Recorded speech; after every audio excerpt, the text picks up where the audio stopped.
Evening student. हाँ जी student, आज हम प्रॉफिट प्रायर टू इनकॉर्पोरेशन जो कॉर्पोरेट अकाउंट से टॉपिक लिया गया है और इसमें हम 2 मार्क्स के क्वेश्चन के साथ साथ हम एक लॉन्ग आंसर टाइप क्वेश्चन भी करने जा रहे हैं जो आप 10 मार्क्स के क्वेश्चन के अंदर कर सकते हैं।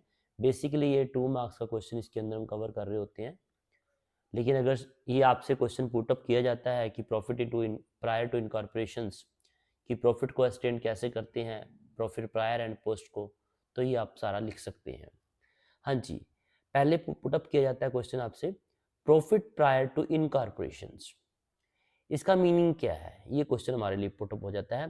Profit prior to incorporation refer to earning generated by business before it is officially registered as a legal entity, कि जब कोई बिजनेस ऑफिशियली लीगल एंटिटी के रूप में रजिस्टर्ड नहीं हो रही, यानी कि वो कंपनी अभी रजिस्टर्ड नहीं हुई, उससे पहले वाले जो प्रॉफिट है वो प्रॉफिट प्रायर टू इनकॉर्पोरेशन माना जाएगा।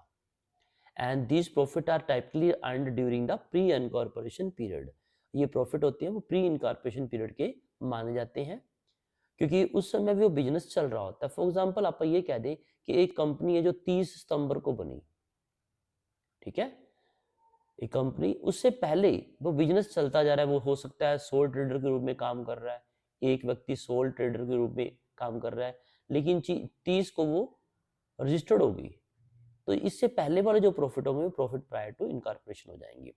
Since the company does not legally exist during this time, these profit are treated as capital profit, क्योंकि अब अपन ने जैसे कंसीडर किया कि 30 सितंबर को कंपनी बनी है, तो इससे पहले कंपनी का अस्तित्व तो था नहीं, तो इससे ऐसे प्रॉफिट को हम कैपिटल प्रॉफिट बोलते हैं, इसे हम डिविडेंड के रूप में डिस्ट्रीब्यूट नहीं कर सकते। ये आपसे पुटअप किया जा सकता है 2 मार्क्स का क्वेश्चन।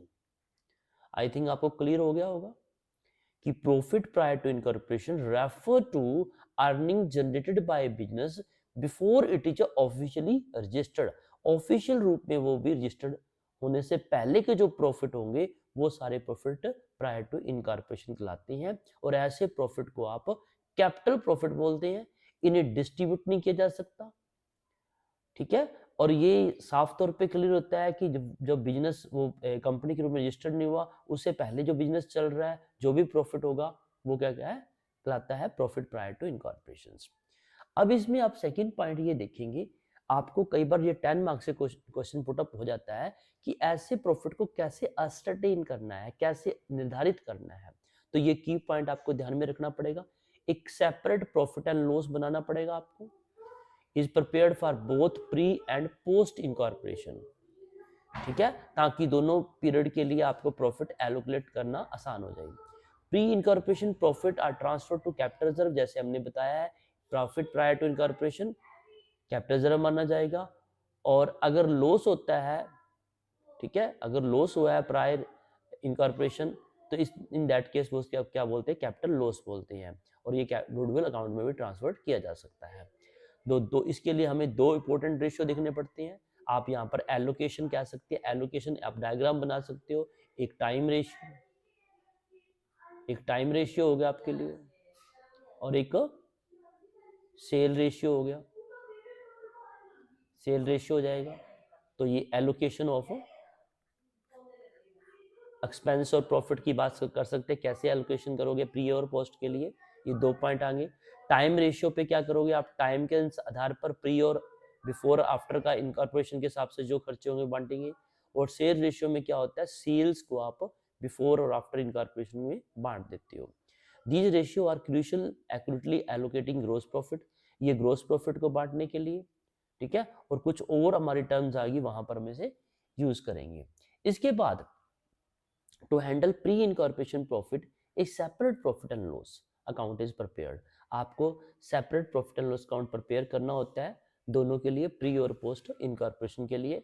पहले आप ट्रेडिंग अकाउंट बनाओगे फॉर एंटायर पीरियड के लिए, जब आप ट्रेडिंग अकाउंट बना लोगे उसमें आपको ग्रोस प्रॉफिट निकलता है, उस ग्रोस प्रॉफिट को आपको कैसे बांटना है, ग्रोस प्रॉफिट को वो सेल रेशियो में बटेगा, क्योंकि प्रॉफिट हमेशा सेल पे होता है, तो ये इसके लिए आपने ट्रेडिंग अकाउंट तो कंबाइंड बना लिया, ठीक है, जो ग्रोस प्रॉफिट आया आपके पास, तो वहां से आपको कैसे बांटोगे उसे, प्री और पोस्ट के अंदर सेल रेशियो में बांटोगे, ठीक है। और जितने भी हमारे फिक्स एक्सपेंसेस होंगे, क्योंकि आपको पता है फिक्स एक्सपेंस टाइम बेस पे होता है, तो हम कैसे बांटेंगे उसे, टाइम रेशियो के हिसाब से, कि कितना टाइम प्री में रहता है और कितना, जैसे अभी अपने एग्जांपल लिया था, यहाँ पर लिख दिया कि 30 सितंबर को हमारी कंपनी रजिस्टर्ड हुई है, तो इससे पहले वाले जो प्रॉफिट होंगे, ठीक है ना, क्योंकि यहाँ पर हमने ग्रोस प्रॉफिट को बांट लिया सेल रेशियो के हिसाब से, अब जो भी फिक्स एक्सपेंस होंगे इससे पहले वाले वो टाइम बेस पे बढ़ गए, ठीक है ना। ऐसे वेरिएबल एक्सपेंसेस होते हैं, ठीक है, उन्हें भी यहाँ पर रिलेवेंट क्राइटेरिया होता है, टाइम टू पीरियड में बांटेंगे हम अलग से। फिर इसके बाद आपसे हमारा पॉइंट आता है कि कुछ ऐसे खर्चे हैं जिनका क्लियर कट आपको पता होना चाहिए, कि उसमें रेशियो देखने की जरूरत नहीं रहती, जैसे इंटरेस्ट ऑन परचेज प्राइस, जो भी परचेज परचाइज है उसका जो इंटरेस्ट होता है वो प्री में जाएगा। पार्टनर की सैलरी, आपको पता है कंपनी में सैलरी पार्टनर तो होते नहीं है, कंपनी में तो आपके पास मैनेजर है ना, मैनेजर की सैलरी हो सकती है, वो बता दिया जाएगा, डायरेक्टर होंगे, तो पार्टनर की सैलरी तो हो सकता है वो सेल ट्रेडर ना हो, सोल ट्रेडर ना हो, पार्टनर है, तो पार्टनर की सैलरी प्री इनकॉर्पोरेशन में आएगी। ऐसे वेंडर ने कोई फाइनेंस किया है, उस पर जो खर्च किया होगा वो प्री इनकॉर्पोरेशन में आ जाएगा। और पोस्ट इनकॉर्पोरेशन में क्या आएगा, board fees, managing director compensation हो सकता है, डिवेंचर आपको पता है कंपनी में होते हैं, तो कंपनी पे जो डिवेंचर पे इंटरेस्ट है वो भी पोस्ट में आएगा। और ऐसे इशू डिस्काउंट, शेयर डिस्काउंट पे इशू किए वहां पर जो खर्चा हुआ है वो सारा पोस्ट में आ जाएगा। तो कुछ ये स्पेसिफिक एलोकेशन है, आपको ये ध्यान देना है स्टूडेंट। अब आपको देखा आपने हर एक पॉइंट में, देखो कि जब आपने ग्रोस प्रॉफिट बांटा है, ग्रोस प्रॉफिट कैसे बांटना है आपको बता दिया, ठीक है ना, उसे कैसे बांटोगे, आप सेल रेशियो में बांट दोगे। ट्रेडिंग अकाउंट आप कंबाइंड सारे पूरे साल के लिए बनाते हो, पूरे एंटायर पीरियड के लिए बनाते हो। फिर आपको फिक्स एक्सपेंस बता दिया, टाइम रेशियो में बांटोगे, ठीक है ना। Variable ratio time to period time base पे पता ही है, वेरिएबल के हिसाब से हो जाएगा। और ये प्री इनकॉर्पोरेशन और post incorporation specific clear cut ही है, इसी अनुसार बटेंगे। इसके बाद आता है कि प्री इनकॉर्पोरेशन अगर प्रॉफिट आते हैं आपके पास, तो वो मैंने आपको पहले बता दिया, वो क्या है, कैपिटल रिजर्व है। और प्री इनकॉर्पोरेशन लॉसेस होंगे, वो क्या हो जाएंगे, कैपिटल लॉस हो जाएंगे, गुडविल अकाउंट में ट्रांसफर होंगे, आपको पहले बता दिया, ठीक है। तो this approach ensure that pre incorporation profit are distinguished from divisible profit. ऐसे प्रॉफिट जो होते हैं वो डिविडेंड के रूप में बांटे नहीं जा सकते, ठीक है। They can not be distributed as dividend to share holder, क्योंकि है ही कैपिटल प्रॉफिट, क्योंकि प्री इनकॉर्पोरेशन कैपिटल प्रॉफिट इसलिए है, सिंपल सी बात है, क्योंकि वो उस समय तो कंपनी थी नहीं, तो डिविडेंड कैसे दिया जा सकता है, उसमें से डिविडेंड दिया ही नहीं जा सकता। इसके पीछे रीजन ये हो गया ना, जैसे मैंने अभी एग्जांपल लिया कि 30 सितंबर को कंपनी बनी है, तो यहाँ पर तो कंपनी है ही नहीं थी इससे पहले, तो इसका जो प्री इनकॉर्पोरेशन प्रॉफिट है वो कैपिटल प्रॉफिट, आपका कैपिटल प्रॉफिट हो गया सारा। तो कैपिटल प्रॉफिट आप डिविडेंड के रूप में कैसे दे सकते हो, अब आपको बांट दो, ऐसे कैसे बांट दे, नहीं बांट सकते हम उसे, ठीक है ना। तो आई थिंक ये क्लियर हो गया, क्योंकि 30 सितंबर को हमने मान लिया, हमने एक अपने एग्जांपल में लिया, रजिस्टर्ड कंपनी बनी है, उसके बाद वाले प्रॉफिट में से डिविडेंड दिया जा सकता है ना, पहले तो दिया नहीं जा सकता जब कंपनी थी नहीं, ठीक है। तो ये स्टूडेंट आप बड़े क्वेश्चन के रूप में भी कर सकते हैं, जो आप इसे लिखेंगे, आप मैं थोड़ा सा रिपीट भी कर देता हूँ। पहले आपको ये बताना होता है प्रॉफिट प्रायर टू इनकॉर्पोरेशन होता क्या है, कंपनी के रजिस्टर्ड होने से पहले जो भी प्रॉफिट है प्रॉफिट प्रायर इनकॉर्पोरेशन होता है, और ऐसे प्रॉफिट को कैपिटल प्रॉफिट बोलते हैं, वैसे डिविडेंड के रूप में बांटना, इतना बता दोगे 2 मार्क्स के क्वेश्चन में। उसके बाद की पॉइंट्स आपको ये बताने पड़ते हैं कि प्री इनकॉर्पोरेशन और पोस्ट इनकॉर्पोरेशन के प्रॉफिट को सेपरेट आप कैलकुलेट करते हो, ठीक है ना। और फिर मैंने बताया आपको ये आप एक डायग्राम बना सकते हो टाइम रेशियो सेल रेशियो के हिसाब से, ठीक है ना। टाइम रेशियो में क्या करता है, बिफोर और आफ्टर प्रोपोर्शन टाइम को देखते हुए आप खर्चों को बांटोगे। सेल रेशियो में आप सेल को बांटते हो, प्रॉफिट और प्रायर की बात की आ जाती है, बता दिया जाता है कि प्रायर में इतनी सेल हुई थी और आफ्टर में इतनी सेल हुई होती है। और इसके लिए सेपरेट अकाउंटिंग सिस्टम में आपको बता दिया, कुछ स्पेशल ये चीजें आती हैं। इसके बाद एक पॉइंट आता है हमारे पास, कई बार ये 2 नंबर में क्वेश्चन पुट अप हो जाता है आपका, कि सर्टिफिकेट ऑफ इनकॉर्पोरेशन क्या है। स्टूडेंट ये एक ऑफिशियल डॉक्यूमेंट होता है।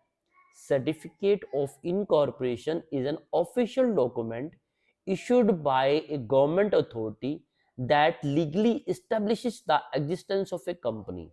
एक ऑफिशियल डॉक्यूमेंट, एक ऐसा डॉक्यूमेंट जो गवर्नमेंट अथॉरिटी के द्वारा जारी किया गया कि कंपनी का अस्तित्व स्थापित हो गया, establishes the existence of a company. It serve as a proof, ये एक प्रूफ के रूप में काम करता है that a business has been officially registered, अब बिजनेस ऑफिशियल रूप में रजिस्टर्ड हो चुका है और वो कंपनी लॉ उसके अंदर लागू हो जाएगा, under incorporated under the laws of jurisdictions. अब उसमें उसका जो रजिस्ट्रेशन हुआ है वो कानून के अनुसार हुआ है। This certificate include essential information, इस सर्टिफिकेट के अंदर एसेंशियल इंफॉर्मेशन होती है। क्या इंफॉर्मेशन होगी? कंपनी का नाम हो जाएगा, उसका रजिस्ट्रेशन नंबर हो जाएगा, डेट ऑफ इनकॉर्पोरेशन हो जाएगा, उसके बाद उसका रजिस्टर्ड ऑफिस एड्रेस का है, ये उसकी इंफॉर्मेशन होगी। तो पहले तो ये क्या है, एक डॉक्यूमेंट है जो गवर्नमेंट अथॉरिटी के द्वारा जारी किया गया और ये कंपनी का एक प्रूफ बन गया कंपनी के लिए, कंपनी रजिस्टर्ड हो चुकी है, इनकॉर्पोरेटेड हो चुकी है और इसके अंदर जो इन्फॉर्मेशन है वो कंपनी का नाम है, उसका रजिस्ट्रेशन नंबर है, डेट ऑफ इनकॉर्पोरेशन है और रजिस्टर्ड ऑफिस एड्रेस है। And it is a very crucial document that marks the beginning of a company legal existence। जैसे पहली लाइन में बता दिया गया, ये कंपनी का लीगल एग्जिस्टेंस बता रहा है। ठीक है स्टूडेंट, ये आपको 2 मार्क्स से पुट अप किया जाता है, तो आप इतना बता दो कोई प्रॉब्लम नहीं है। और ये एक जितनी भी ट्रांजिशंस होंगी अब, क्योंकि कंपनी का अस्तित्व स्थापित हो चुका है, अब कंपनी अपने नाम से ट्रांजेक्शंस करेगी, उसके नाम पे बैंक अकाउंट ओपन होगा और सारे कॉन्ट्रैक्ट उसी के नेम से होंगी। तो स्टूडेंट आमतौर पे तो एक लाइन स्टूडेंट लेके आया था कि certificate information is a document कि कंपनी रजिस्टर्ड हो चुकी है, ऐसे बता के आ जाओगे आप। तो ये आप बताओगे क्या, issued by government authority that legally establish the existence of A company, जो कि कंपनी के एक प्रूफ के रूप में काम करता है कि कंपनी अब लीगली रजिस्टर्ड हो चुकी है, उसका इनकॉर्पोरेटेड हो चुका है और उसके अंदर जो इसकी इंफॉर्मेशन है ये आपको बतानी है। Now the company after getting this certificate क्या करेगी, company deal with its name, अपने नाम के साथ डील करेगी, कॉन्ट्रैक्ट करेगी, ओपन हिज अकाउंट, अपना अकाउंट ओपन करेगी। ठीक है, और जितनी भी ट्रांजेक्शन होगा अपने नेम से वो करती है।